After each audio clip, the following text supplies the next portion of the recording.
Hi hello good evening Aadab నమస్తే. మీరు చూస్తున్నారు భాగ్యమ్మ ఫుడ్స్. నేను సతీష్ మోహన్. ఈరోజు పిల్లలు పెద్దలు ఎంతో ఇష్టపడే స్పాంజ్ కేక్ అండి. అదే ఇంట్లో ఉన్న రైస్తోనే చక్కగా మనం చేసుకోవచ్చు. చూడండి ఎంత బాగుందో, చూస్తేనే ఎమ్మీగా. సో ముందైతే మనం రైస్ తీసుకున్నాం, చక్కగా దాన్ని నానబెట్టుకున్నాం. తర్వాత చూసారు కదా ఆ విధంగా. తర్వాత దీన్ని ఒక మిక్సీలో వేసుకోవాలి.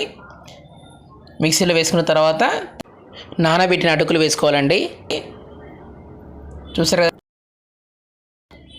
ఆ తర్వాత దీంట్లో ఇలాచీ కూడా ఒక 3-4 వేసాము, మిక్సీ పట్టేసాం. తర్వాత బెల్లం కూడా తీసుకోవాలండి. ఆ బెల్లం కూడా తీసుకొని స్టవ్ మీద పెట్టుకొని సో ఈ విధంగా మనం వేడి చేసుకోవాలండి. సో ఆ విధంగా షుగర్ వాటర్ వస్తాయి కదండి, బెల్లం వాటర్.